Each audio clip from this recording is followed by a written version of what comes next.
यूं तो अलीगढ़ को तालीम का शहर कहा जाता है। तालीम के लिए सर सैयद अहमद खान ने अपनी हस्ती फना करके अलीगढ़ को तालीम का एक ऐसा इदारा दिया जिस पर कयामत तक इंसानियत रश्क करती रहेगी। अलीगढ़ मुस्लिम यूनिवर्सिटी दुनिया भर में मशहूर है। अलीगढ़ को तालीम का शहर AMU की वजह से ही माना जाता है। अलीगढ़ मुस्लिम यूनिवर्सिटी के टीचर एसोसिएशन कमेटी के लोगों ने बीते वक्त में एक फैसला लिया, एक ऐसी कमेटी बनाई जाए जिस कमेटी का नाम टीचर एसोसिएशन कम्युनिटी के नाम पर हो।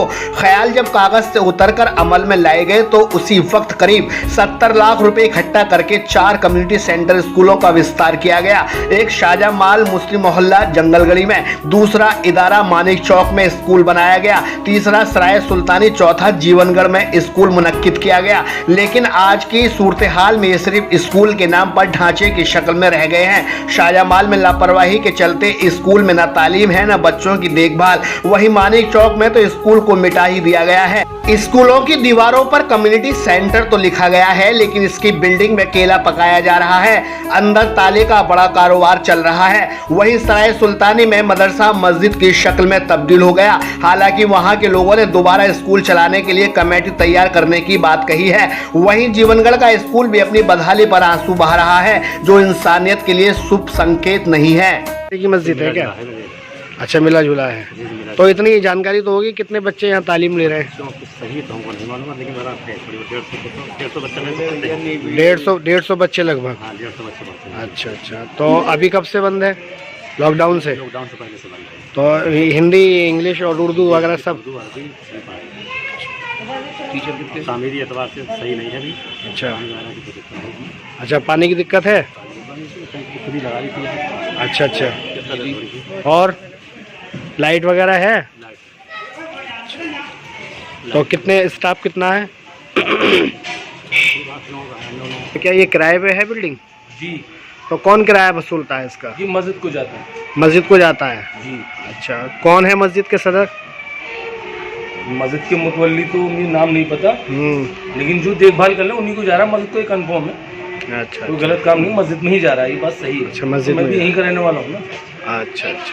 बच्चे यहाँ इसलिए नहीं आए होंगे क्योंकि जिनके अंडर में होगा ये स्कूल, उन्होंने इसकी देखभाल नहीं करी होगी। टीचर नहीं होंगे यहाँ पे। जब टीचर नहीं होंगे तो बच्चे आगे क्या करेंगे? यहाँ वो सारी फैसिलिटी नहीं होंगी जो बच्चों को चाहिए। इसी वजह से पेरेंट्स अपने बच्चों को नहीं भेजा होगा। क्या ये जो AMU की जो इंतज़ामिया हैं जिसने स्कूल को चालू कराया गया था, ये कम्युनिटी सेंटर बनाए गए थे, तो क्या उनको नहीं देखना चाहिए इस हालात के? आखिर जिम्मेदार कौन है इसको इस जर्जर हालत में लाने वाला? जिनके अंडर में है ये, उन्हें देखना चाहिए कि आखिर मुसलमानों का इरादा है कि यहाँ पर बच्चों को कैसे पढ़ाया जाए, कैसे रखा जाए, जो बच्चों के लिए बहुत ज़रूरी है और यहाँ के लिए तो बहुत ज़रूरी है तालीम। मानिक चौक में बना हुआ है, यहाँ के माहौल को देखते हुए जी यहाँ तालीम बहुत ज़रूरी है बच्चों की। क्या कोशिश रहेगी अब आपकी आगे को, किस तरीके से यहाँ रिलीज़ हो सकता है स्कूल बच्चों के लिए? क्या कुछ कर पाएंगे आप लोग?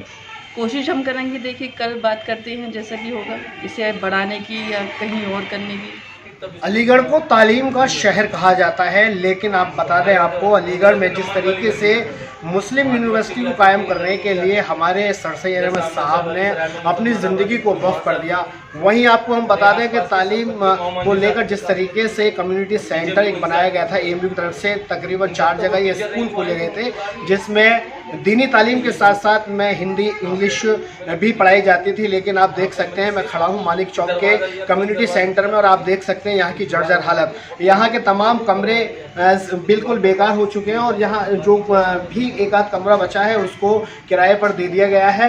तालीम के नाम पर यहाँ 15 साल से कोई बच्चा नहीं पढ़ रहा है। दूसरी बात, हम बात करें यहाँ पे जिन लोगों ने इसको किराए पे लिया है, वहाँ के लोग ये कहते हुए नज़र आते हैं कि यहाँ जो माहौल है उस माहौल के असर की वजह से यहाँ बच्चे पढ़ने नहीं आए, जिसकी वजह से स्कूल बंद हो गया। लेकिन अब इस स्कूल का जो पैसा जो भी आता है वो सीधा यहाँ से मस्जिद के खाते में जाता है। तो कहीं ना कहीं तालीम तो अब रुकती हुई नज़र आ रही है। आप इस हालत को देख सकते हैं। इसी तरह के और स्कूल हैं वो भी पूरी तरीके से बंद होने के कगार पर हैं। किसी तरीके की कोई सहूलियत मुहैया नहीं की गई है। तो किस तरीके से आखिर बच्चे पढ़ेंगे, किस तरीके से तालीम लेंगे, इसकी सुध ना तो समाज को है ना ही वहाँ के रहने वाले लोगों को है। वो कोशिशें बहुत की जाती हैं कि किसी तरीके से बच्चे पढ़ें, तालीम लें, तालीम लेकर आगे बढ़ें, लेकिन इस तरीके की अड़चनें जब आती हैं तो कहीं ना कहीं ये देखने को मिलता है कि बच्चों को तालीम पूरी तरीके से नहीं मिल पाती और वो जो संस्थाएं, जो तालीम